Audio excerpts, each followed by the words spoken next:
അമ്മേ, പരിപ്പ് തൽക്കാലം 1 കിലോ മതിയോ? അതോ 1.5 വേണോ? അതൊക്കെ നീ ഇങ്ങ് തീരുമാനിച്ച പോരെ. ഒരഭിപ്രായം ചോദിച്ചാൽ അത് കൃത്യമായിട്ട് പറയണം. നീ നോക്കിയേ, കടല 2 കിലോ, പയർ 1 കിലോ, പഞ്ചസാര 4 കിലോ, വെളിച്ചെണ്ണ 3 കിലോ. പരിപ്പിനി എത്ര വേണമെന്നാ ചോദിച്ചേ? എന്നാ തൽക്കാലം 1.5 എടുത്തോ. ആ, അങ്ങനെ പറ. പിന്നെന്താ, കുരുമുളക്, ഇഞ്ചി, ഏലക്ക അതൊക്കെ തൽക്കാലം ഇവിടെ ഉണ്ടോ അമ്മേ? അതിനിപ്പോ കാശ് ചെലവാക്കണ്ട, അത്യാവശ്യത്തിന് ഇവിടെ ഉണ്ടാവും. പിന്നെ പച്ചക്കറിയാ, അത് എഴുതിക്കൊണ്ടു പോകേണ്ട കാര്യമില്ല.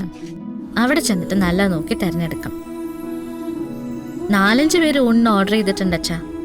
നാളെ മുതൽ കുറച്ച് കൂടുതലുണ്ടാവും. എന്നോട് 2-3 പേര് ചോദിച്ചിരുന്നു. ആ, എങ്കിൽ അച്ഛനെന്താ ഓർഡർ എടുക്കാതിരുന്നേ? അത് നിന്നോട് ചോദിക്കാതെ പറ്റില്ലല്ലോ. അച്ഛാ, അങ്ങനെ നോക്കണ്ട, പെട്ടെന്ന് ഓർഡർ എടുത്തോ. നമുക്ക് എത്ര ബുദ്ധിമുട്ടാണെങ്കിലും ചെയ്യാം. അടുക്കളപ്പണിക്ക് വേറൊരാളെ കുറിച്ച് ചിന്തിക്കേ വേണ്ട, അത് ഞാൻ ഏറ്റു. ഓ, വലിയ കാര്യം പറയുന്ന പോലെ. അല്ലെങ്കിൽ അതൊക്കെ ഞാൻ അമ്മയെ കൊണ്ട് തന്നെ ചെയ്യിക്കാനാ ഉദ്ദേശിച്ചിരിക്കുന്നത്. ഞാൻ വെറും മേൽനോട്ട് മാത്രല്ലേ. ഇടയ്ക്ക് വരിക, ഉപ്പ് നോക്കുക, ശരിയായില്ല എന്ന് അമ്മയെ കുറ്റം പറയാ. അത്രയ്ക്കേ ഞാൻ ചെയ്യാൻ ഉദ്ദേശിക്കുന്നുള്ളൂ.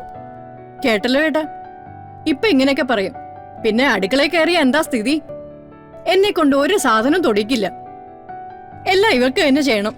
അമ്മേ, അടുക്കളയ്ക്കൊരു താളമുണ്ട്, അത് പഠിപ്പിക്കേണ്ട സമയത്ത് അമ്മ എന്നെ പഠിപ്പിച്ചു തന്നിട്ടുണ്ട്. അതുകൊണ്ടാ എവിടെ പോയാലും പാചകത്തിന്റെ കാര്യത്തിൽ ഒരു വീഴ്ചയില്ലാതെ അമ്മയുടെ മോളിങ്ങനെ തല ഉയർത്തി നിൽക്കുന്നത്. മനസ്സിലായോ? അല്ല മോളെ, ഈ പാട്ട് പഠിപ്പിക്കലും ഭക്ഷണം ഉണ്ടാക്കലുമായിട്ട് ജോലി ഒരുപാടില്ലേ? ആദ്യം കുറച്ച് ദിവസമൊക്കെ രസമായിരിക്കും, അത് കഴിഞ്ഞാൽ പിന്നെ ബുദ്ധിമുട്ടാവില്ലേ? അത് കഴിഞ്ഞാൽ ആർക്കാ ബുദ്ധിമുട്ടാവുന്നേ? കയ്യിൽ കാശുള്ളവർക്ക്, ജീവിക്കാൻ നല്ല അവസ്ഥയുള്ളവർക്ക്. നമുക്ക് പിന്നെ ഈ രണ്ടും ഇല്ലാത്തത് കൊണ്ട് ഇത് പ്രശ്നമാവുകയില്ല. അച്ഛാ, അച്ഛൻ പേടിക്കണ്ട. എല്ലാം ഉള്ള കാലത്ത് വരുൺ എന്നെ നോക്കിയിരുന്നു, രാജകുമാരിയെ പോലെ. അപ്പോ വരുണിന്റെ കയ്യിലൊന്നുമില്ലാത്ത കാലത്ത് നമ്മൾ വരുണിനെ രാജകുമാരനെ പോലെ നോക്കണം. അങ്ങനെയല്ലേ കടം വീട്ടേണ്ടത്? അത് വേണ്ടത് തന്നെയാ. അത്രേ ഉള്ളൂ. നമുക്ക് ആദ്യം ഇതൊക്കെ ഒന്ന് ശരിയാക്കിയെടുക്കാൻ. എന്നിട്ട് പിന്നെ എല്ലാം ഓക്കെ ആവുമ്പോ ഇതൊരു ചക്രം പോലെ ഉരുണ്ട് അങ്ങനെ അങ്ങ് പൊയ്ക്കോളൂ. എന്നിട്ട് ആ ചക്രത്തിന്റെ മേലെ ഇരുന്ന് അച്ഛന്റെ മോൾ അടിവെച്ച് ഒരു പോക്കുണ്ട് മുകളിലോട്ട്. എന്റെ ദൈവമേ, ഈ മനക്കോട്ട കാണുമ്പോഴാ പേടിയാവുന്നത്. എന്റെ അമ്മേ, ഇതിനെ അല്ല മനക്കോട്ടെന്ന് പറയുന്നത്, വായിക്കൊള്ളാത്ത ആഗ്രഹങ്ങളൊക്കെ പറയുന്നതിനെയാ, അല്ലേ അച്ഛാ? ഇതിനെ അമ്മ മനക്കോട്ടെന്നല്ല, മനക്കുടിൽ എന്നൊക്കെ പറഞ്ഞ് ഒതുക്കിയ നന്നായിരുന്നു.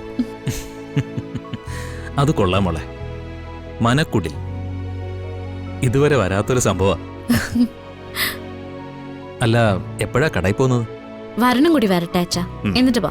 വരുണിനെ കൂട്ടി കടയിൽ പോവാനോ? അയ്യോ, മരുമോനെ ഞാൻ പുറത്തിറക്കുന്നില്ല. ഞാൻ എന്റെ പാവപ്പെട്ട അച്ഛനുമായിട്ട് പോയിക്കോളാം, പോരെ?